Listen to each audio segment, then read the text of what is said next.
Hi, it's Darius with Off-Road Universe, and I wanted to do a summary video on the DT50. I had just finished this CR500, and I remembered, well, never really forgot about a DT50 that I had at the family property, and I really thought maybe I could bring this home, fill up my time, do some work on it, but when I got there, I had no seat or gas tank, and I remembered 30 years ago it had a seat and gas tank. So I had to start finding those again, and I was on that path, but also decided just to strip everything down and go through the motor, clean up the frame, remove all the extra paint that I had put on all the parts as I spray painted her back in the 90s. And when I took her apart, I knew that the bottom end was good because I had checked her at the ranch and everything was good, but I knew she needed some work, probably a new piston, maybe a bore job, who knows.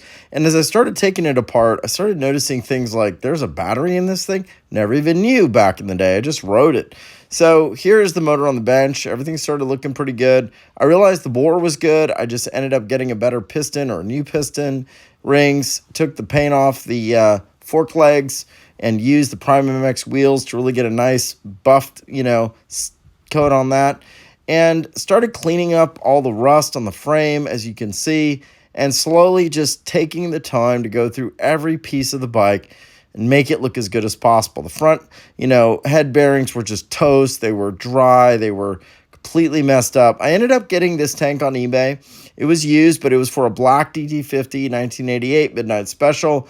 Had a lot of dings in it, but I was like, all right, we're going to go black. We're going to go yellow. And I loved that. Also ordered that seat cover and found someone was parting out a DT50 and they had the elusive US Speedo, so I had to grab that. Also was missing, never had that radiator shroud, had to get that from Portugal, and Daniel Silva at Silva Shop helped me secure that. And as I got all that going, started repainting the parts, checking everything, and recovering the seat. Also was able to find a brand new seat and pan and foam because I didn't have that either. The gas tank and the seat were missing in the barn. And I started looking for decals. I hired someone to make some, but actually found some in Portugal. And again, Daniel Silva, who I'll post his information at the end of this video, he helped me. That's silvashop2021.com. And I went through and I refinished the wheels. Didn't have to re-chrome them. I just got all the rust off of them and I straightened them out, repainted the hubs painstakingly. And this was the day my box from Portugal came with the new pipe and everything else, which I was super excited about. Ordered some fork boots from the UK, which I've posted in my videos. Got the new piston, new rings, and things started moving ahead. And once I got the engine back together, all that was needed was piston and rings. Repainted everything, stripped down some old paint, made it look as good as I could, and got the engine in the bike, which was a pretty awesome day. Now, here I am. The bike's coming together. I've got the pipe on, got the forks on, got the fork boots on. It's looking pretty good, but we still had all the electrical stuff that I never had set up when I had this bike 30 years ago. Also, this is the decals that came in from Portugal.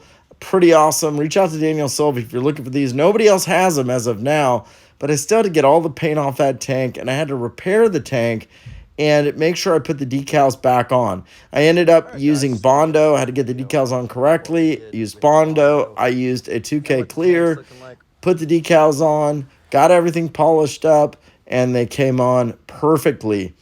And after that, I had to figure out the wiring. Again, this bike never had a headlight when I got it, never had a tail light, had turn lights that never worked, gauges never had lights on them, but eventually I figured it out. And this was the point where I'd gotten the lights working, at least on the gauges, but my horn didn't work. I had to go in and clean the horn and get all that crud off there.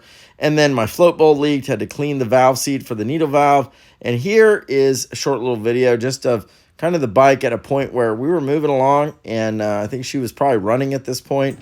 And here she is outside, got the tail light working, got the brake light working, made all those adjustments, and it was pretty awesome when I had brakes from the handbrake of the front turning on the rear brake light, and also the rear brake pedal turning on the rear brake light. That was a pretty awesome day. I had to figure that out. There's a little plunger in the actual hand lever there that actually, when you pull the brake, it will actually release the plunger or the little bitty end piece will come out, and that actually activates the brakes. It's pretty awesome. Here's the light working pretty good, everything going, pretty fun stuff. So the decals I got, they have the headlight shroud decal, they have tank decals, and a bunch of warning decals. And here she is, just kind of getting to that really cool intermediate spot. Pipe is on there, so everything coming together, really nice, really exciting. And this is the last video I have as of today. The gauges were working all good, but I managed to get the lights and the gauges working, and boy, that's an awesome thing. So this is the project. I'll post the video where you can contact Daniel Silva if you need some parts, or you're in the US or the UK. And these DT50s are pretty awesome. There she is revving, pretty awesome bike. Here's Daniel's info. Hey guys, want to do a quick shout out to a supplier that's been helping me a lot with this DT50 project. It's Silva Shop, and the gentleman's name is Daniel Silva. And I'm going to drop his WhatsApp and also his email. If you are looking for DT50 parts, you're in the US or you're over in Europe, this is the guy, this is the place.